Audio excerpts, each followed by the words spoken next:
fucking sick. Holy shit. YouTube. This is nice.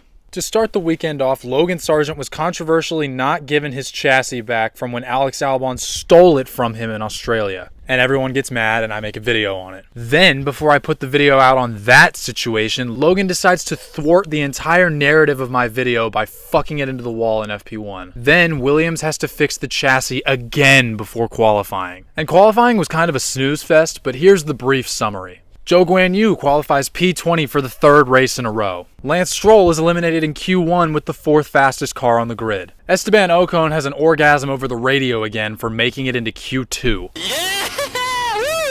Yuki Tsunoda knocks Daniel Ricciardo out of Q2, and Daniel's engineer calls him trash over the radio. And Q3 was honestly just business as usual. Red Bull front row lockout, the Mercedes, Ferraris, and Alonso squabbling for places 3 through 7, Mercedes on the tail end of things, and Yuki Tsunoda just vibing out in P10, just happy to be there. The only disruption was Charles Leclerc qualifying P8. Washed. So now it's time for the race. Everyone gets off the line unscathed, but both of the RBs have a shit start. Then going into turn 3, Daniel Ricciardo runs Alex Albon off the road, sending both his own F1 career and Williams' bank account into the barriers. This brings out the red flag, where we learn that the Princess of Japan, or whoever she is, the Royal Highness of Japan, has a very beautiful set of chompers. She must be British. But seriously though, let's talk about this crash. It was 100% Daniel's fault, and if you think otherwise, you are high out of your mind. But either way, Alex Albon crashed the only chassis Williams had to their name that hadn't been shunted yet this season.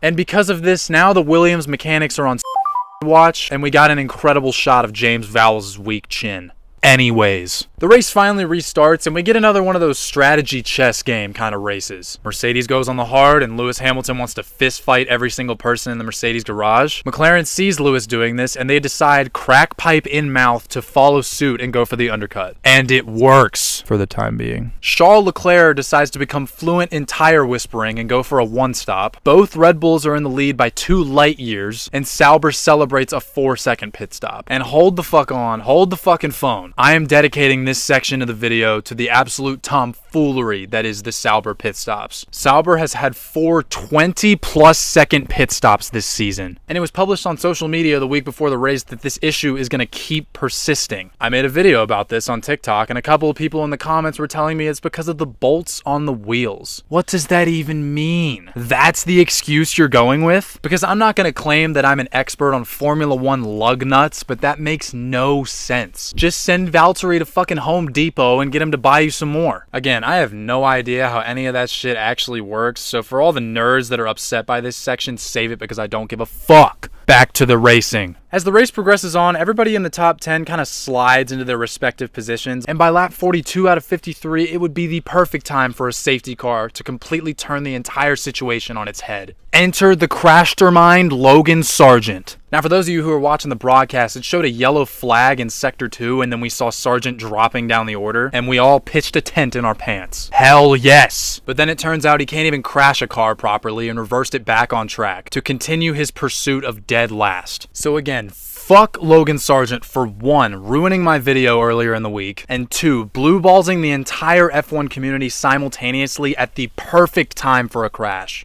Anyways, let's move on. Will this dog shut the fuck up? Jesus. In the closing laps of the race, we had a tight battle for P6 between Fernando Alonso, Oscar Piastri, and the Mushroom Gorge. The Gorge was on much fresher tires, but Alonso used his Sigma brain and pulled the Sainz Singapore tactic to keep Oscar within DRS, preventing the Gorge from overtaking either of them. This was not only helping him, but massively helping Oscar retain his P7, until Piastri locked it into the Casio triangle with 1 lap to go, giving Russell the P7. But Alonso kept the P6 and brought home another overachieving result for Aston Martin, while Lance Stroll was overdosing on estrogen mid-radio message. It's unbelievable how bad our speed is on the straight.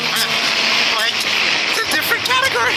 I still cannot believe that is real. So to wrap things up, Max Verstappen destroyed Sergio Perez, who destroyed Carlos Sainz, who destroyed the rest of the field. Then the Leclerc fans have an aneurysm on Twitter, and it's back to business as usual. But we have Shanghai returning in 2 weeks for the first time since COVID happened. Maybe Zhou Guanyu won't qualify dead last in front of his home crowd. Anyways, that concludes my debrief of the Japanese chess game.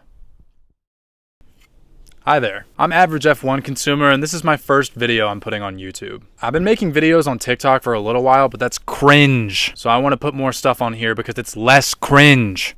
I've debated making the transition to YouTube for a while now, and I've put a lot of effort into this video, so if you want to watch me improve and make better videos, that'd be pretty cool. But before I wrap this video up, I must admit to the allegations. I get a lot of people barking up my asshole calling me a rocket-powered Mohawk clone, so if you're one of the Mohawk sympathizers that's ready to tear me to shreds, go ahead, because it's nothing new. Yes, I watch RPM. Yes, I'm inspired by RPM. Yes, I pay a monthly subscription to get goodnight texts from RPM, but I'm just a college student who likes talking shit about Formula One. So yeah, if that deeply upsets you, make sure to drop a like and subscribe. Yeah, this is the end of the video.